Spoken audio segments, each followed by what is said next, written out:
So this is the book of The Library Lion by Mitchell. Ooh, kind of. Excuse me if I butcher this one, but Knuskin, and it was illustrated by Kevin Hawkins. See? I don't know if y'all can see that well. Let me see. See that? Yeah. There's the library lion and all the children in the library. A New York Times bestseller. Let me start by reading the description. Get you a little interested, huh? Miss Merriweather, the head librarian, is very particular about the rules in the library. No running allowed, and you must be quiet. But when a lion comes into the library one day, no one is sure what to do.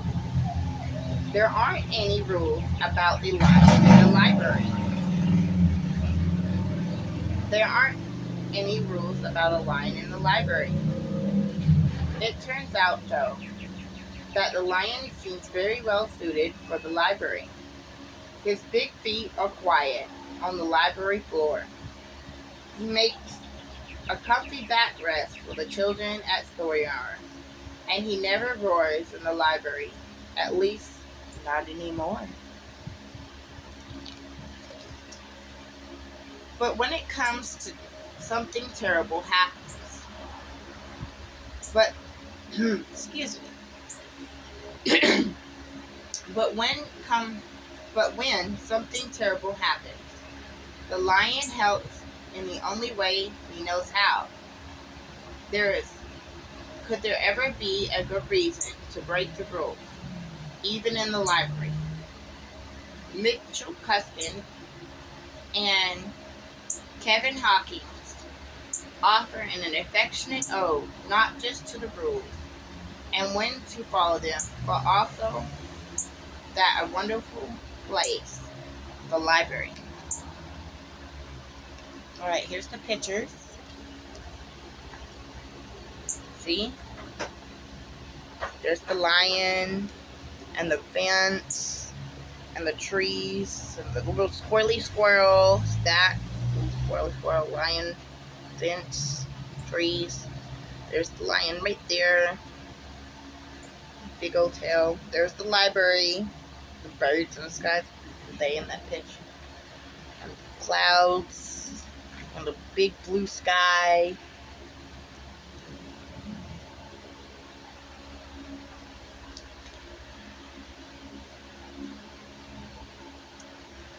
Alrighty, let's get started. Library Lion by Miss Mitchell Knust. Oh goodness, I always butcher that one. Illustrated by Kevin Hawkins. It's by, and it has Candlewick Press, Cambridge, Massachusetts.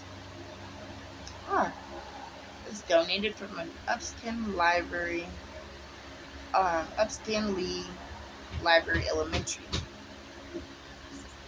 Let me say that again. Upston Lee South Elementary. I haven't read out loud in so long. Just since Angelica's been born, I've been reading more out loud.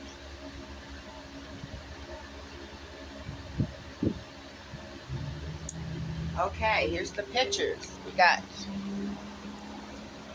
We're in this page. We got a little circulation to see what it says. See if I can get it in. See circulation. There's a circulation. And then kids, books. And I think that's a computer right there. And oh, look at that little thing. I think that's a spear. Like the globe.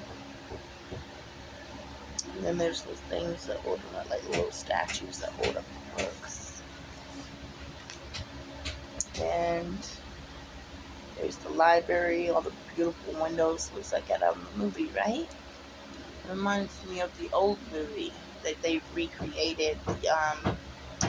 What is it? That little girl. I think of it. I think it had Mrs. Doubtfire in it. No, it wasn't Mrs. Doubtfire. That was a different movie, though. Anyway, here's the lion. People. Let's see if I can get it clear. Lion. People. Some more books over here. Somebody looking out. Like, what is going on? What's happening? Okay. One day, a lion came to the library. He walked right past the circulation desk and up to the stacks. Right up to him. Just did what he wanted to. Mr. McBee. So, one at the circulation desk was apparently Mr. McBee. See? There he is. Mr. McBee. Mr. McBee ran down the hall to the head of the librarian's office. Miss Merriweather, he called. No running, said Miss Merriweather, without looking up. I don't think I said it right. Let me try that again. No running, said Miss Merriweather, without looking up. But there's a lion, said Mr. McBee, in the library. Is he breaking any of the rules? Said Miss Merriweather. She was particular about rule breaking. Well, no, said Mr. McBee. Not really. Then leave him be.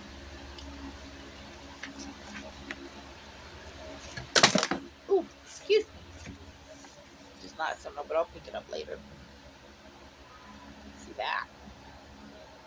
That is Miss Merriweather. Here's Mr. McBee. This is your office. Your office, that computer. She's typing something. Probably keeping up books and everything.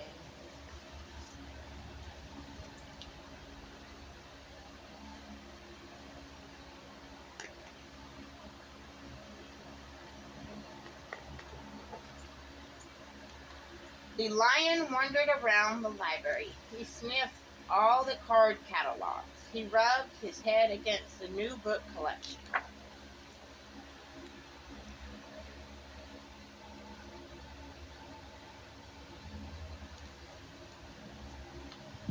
Then he paddled over to the story corner and went to sleep. No one was sure what to do. There weren't any rules about lions in the library.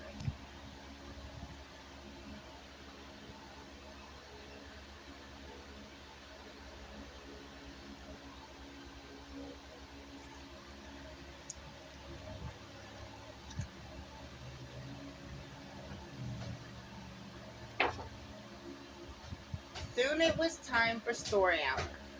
There weren't any rules about lions at story hour either. The story lady seemed a little nervous, but she read out the first book's title in a good, clear voice. The lion looked up. The story lady kept reading. The lion stayed for the next story, and the story after that. He waited for another story, but the children began to walk away. Story hour is over, said a little girl told him. It's time to go. The lion looked at the children. He looked at the story lady. He looked at the closed books. Then he roared very loud. Roar! I like doing that part for her. Let's see. That.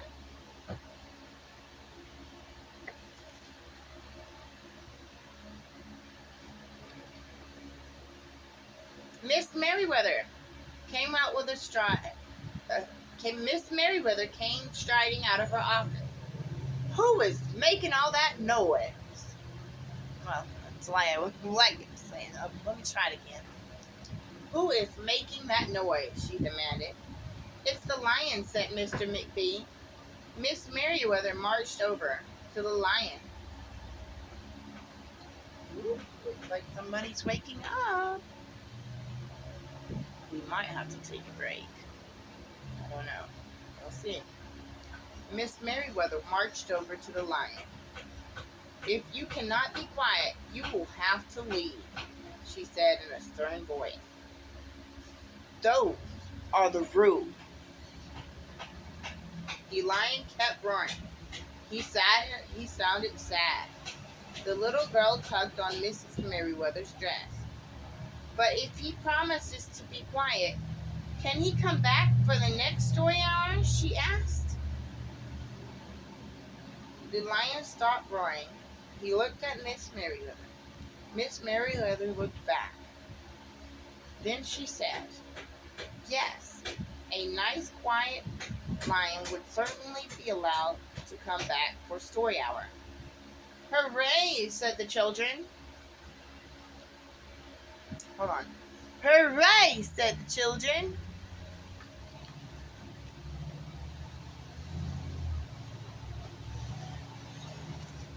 Did I show you the last page? I wasn't sure.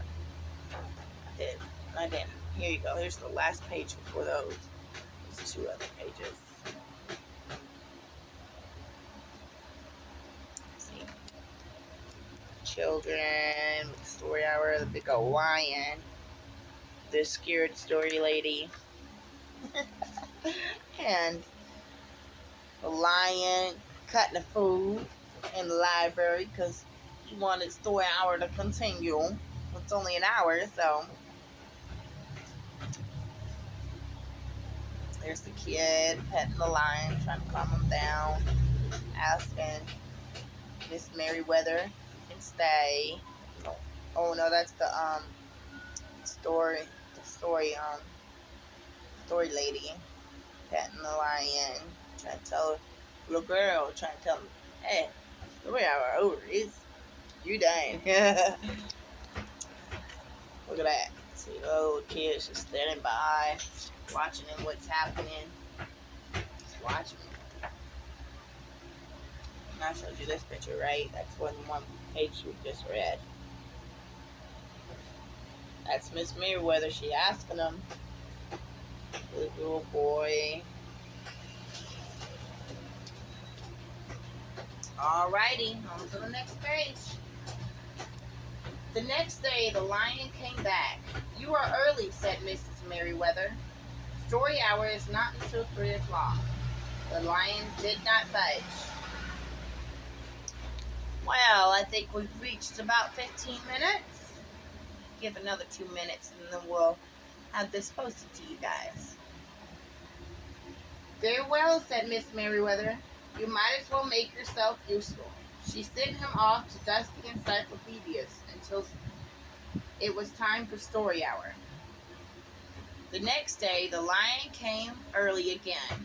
This time, Miss Merriweather asked him to lick all the envelopes for the overdue notices. They're standing there like, where's my story hour? And he's dusting all the encyclopedias, helping Miss Merriweather with all the envelopes for overdue notices.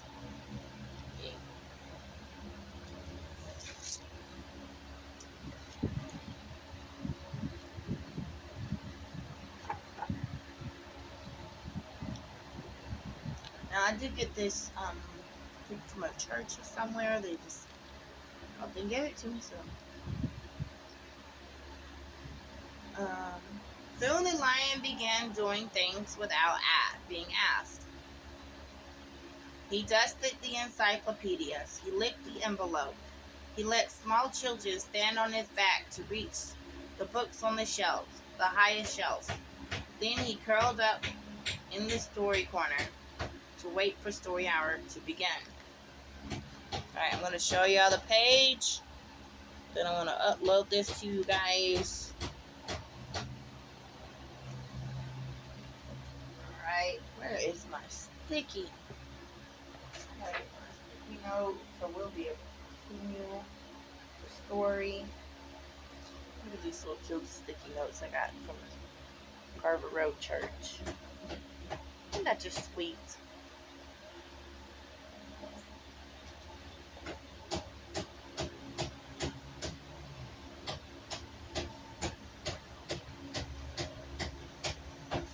Alright, I'll see you for the next part soon. Bye-bye.